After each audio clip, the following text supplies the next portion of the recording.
अस्सलाम वालेकुम। Welcome to my channel higher secondary maths. और ये क्लास 9 की फ़िज़िक्स है। इसमें से हमने शॉर्ट जो क्वेश्चंस थे, स्ट्रक्चर्ड क्वेश्चंस हम सॉल्व कर रहे थे, उसी को ही कंटिन्यू कर रहे हैं। ठीक है। और ये देख सकते हैं आप कि यहाँ तक हमने सवालात सॉल्व कर लिए थे। ये भाई पेंडुलम वाला भी हो गया था क्वेश्चन नंबर। ये अब सिग्निफिकेंट नोटेशन की बात हो रही थी, साइंटिफिक नोटेशंस। ठीक है, साइंटिफिक नोटेशन। अब यहाँ पे देखें, सबसे पहला जो साइंटिफिक नोटेशन में दिया हुआ है कि the radius of first orbit hydrogen atom is 0.53 Armstrong. अब ये ए जो है एमस्ट्रॉन्ग है। ठीक है, तो अब इसकी वैल्यू देखें आप।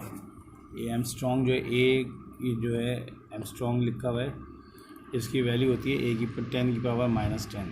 ठीक है, तो और आपको सवाल में क्या दिया हुआ है, 0.53 एमस्ट्रॉन्ग। अब ये 0.53 और एमस्ट्रॉन्ग जो है इसके साथ 10 की पावर -10 मीटर लिख देंगे। तो वो जो हाइड्रोजन का ऑर्बिट है उसका आपको यहाँ पे पता चल जाएगा कि उसका रेडियस मीटर में कितना है। एमस्ट्रॉन्ग में लिखा हुआ था, उसको मीटर में कन्वर्ट कर दिया। इसके बाद दूसरा क्वेश्चन जो है वो लिखा हुआ है कि जो लाइट ईयर है, ठीक है, वो 9, 4, 6 फिर 0, 8 फिर बहुत सारे ज़ीरो दिए हैं और फिर m लिखा हुआ है। इसको इज इक्वल टू वाट, इसको कन्वर्ट करना है। तो देखें क्या दिया हुआ है आपके पास, 9, 4, 6, 0, 8 वगैरह दिया हुआ है। ठीक है, इसको हम करेंगे तो ये आ जाएगा, फिर लाभ का भला करे, 2.682 इंटू 10 की पावर 12 मीटर हो जाएगा। ठीक है, तो इसके बाद नेक्स्ट देखते हैं, 0.0027 2.7 और 10 की पावर -4 लिखा हुआ है। ठीक है, उसको कन्वर्ट करेंगे तो वो हो जाएगा 0.00, 3 दफ़ा 0 और 27 टोर हो जाएगा। इसके बाद है क्वेश्चन नंबर 8। ये इम्पॉर्टेंट है, इसको मैं आपको ज़रा समझा देता हूँ क्या है। देखें, इसमें ये कहा जा रहा है कि एक वुडन पीस है, ठीक है, जो डिफरेंट शेप्स उससे बनाए गए हैं और उसकी लेंथ और रेडियस दोनों ही 2 मीटर है। लेंथ भी और रेडियस भी दोनों ही 2 मीटर दिए हैं। कैलकुलेट द वॉल्यूम एज, उसका कैलकुलेट करें वॉल्यूम डिफरेंट शेप्स के अंदर। डेंसिटी जो है आपको पता है कि लकड़ी की डेंसिटी जो है अगर आप वुड की निकाल लेंगे तो एक ही रहेगी, क्योंकि लेंथ और रेडियस एक ही है। तो स्फीयर का आपने मालूम क्या करना है, वॉल्यूम मालूम करना है। पहला स्फीयर है, फिर क्यूब है, फिर सिलेंडर है और फिर पिरामिड, चारों का निकालना है आपने। ठीक है, तो इसी को अब हम सॉल्व किया है हमने आपके लिए। यहाँ देख सकते हैं, सबसे पहले आप आ जाए स्फीयर, और स्फीयर के ऊपर लेंथ आपने डेटा बनाया है, लेंथ कितनी है 2 मीटर, और रेडियस कितना है वो भी 2 मीटर। यूनिट लगाना ज़रूरी है, इस पर मीटर लिखिएगा आप। ठीक है, और आपको मालूम क्या करना है, इसका वॉल्यूम। अब स्फीयर के वॉल्यूम का फार्मूला जो है वो 4/3 पाई आर क्यूब होता है। तो 4/3 पाई की वैल्यू 22/7 और आर की जगह 2 लिख दिया। एक्सपोनेंशियल वैल्यू इसकी 3 है, तो 2 की पावर 3 का मतलब होता है 8।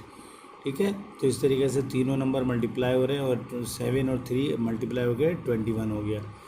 तीनों को मल्टीप्लाई करा है 704/21 और वॉल्यूम आ गया इसका 33.52 मीटर क्यूब। इसके बाद आप नेक्स्ट क्वेश्चन देख सकते हैं, क्यूब निकालना है। क्यूब का वॉल्यूम आपको फार्मूला याद है, लेंथ, ब्रेथ और हाइट। ठीक है, तो लेंथ, ब्रेथ और हाइट तीनों ही सेम है। तो यहाँ पे आपके पास क्या होगा, 8 मीटर क्यूब। सिलेंड्रिकल वैल्यूज़ के लिए जब आपको बताया था पाई आर स्क्वायर एल, तो पाई की वैल्यू 22/7 और आर कितना है 2 का स्क्वायर और एल भी 2 है। तो 2 to the 4 to the 8 और 22/7 इन सब को मल्टीप्लाई करेंगे तो 25.1 मीटर क्यूब आ जाएगा। इसके बाद आखिरी बचा पिरामिड को भी देख लें, 1/3 पाई आर स्क्वायर एल।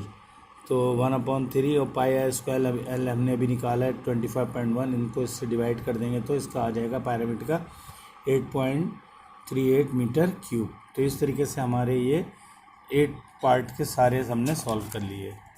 फिर 9th में आ जाए। 9th क्वेश्चन क्या कह रहा है, फाइंड द, ठीक है, find the density of a would and sphere as sphere and cube if the mass of 1 kg is there any change in density due to shape। ठीक है, तो कह रहे हैं अगर जैसे शेप चेंज होगा तो क्या डेंसिटी चेंज हो जाएगी, तो इसका जवाब है नहीं, नो चेंज, क्योंकि डेंसिटी जो है वो चेंज नहीं होती, शेप चेंज करने से डेंसिटी चेंज नहीं होती, तो इसका आंसर हो जाएगा नो चेंज। ठीक है, इसके बाद आप आ जाएँ क्वेश्चन नंबर 10। क्वेश्चन नंबर 10 क्या है, अब मेजरिंग सिलेंडर जो है वो 1 is filled with 500 centimetre cube water, a stone of mass 20 gram is immerse in the cylinder such that water level rise up to 800 centimetre cube. ठीक है, CC, what is the statement correct, कौन सा statement correct है कि जी आपने एक cylinder लिया, उसमें 20 ग्राम का स्टोन जो था, पत्थर जो था वो आपने डाला, तो पहले से पानी मौजूद था 500, जब आपने स्टोन उसमें डाला तो उसका हो गया 800।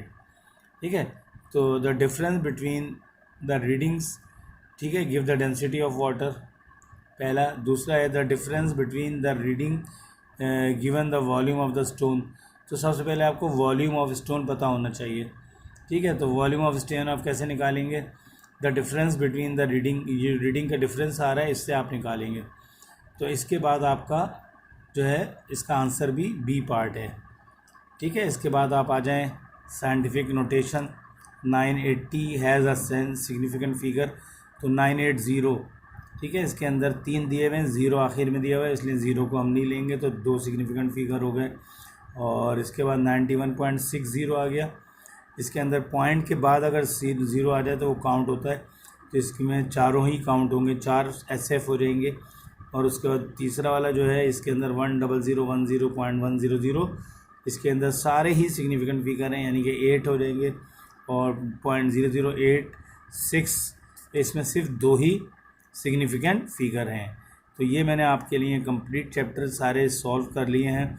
अब मैं इसको आपके लिए अपलोड कर रहा हूँ, और आप मेरे चैनल को लाइक करें, सब्सक्राइब करें और कमेंट भी करें और इसको फॉरवर्ड भी करें। ठीक है, बाय।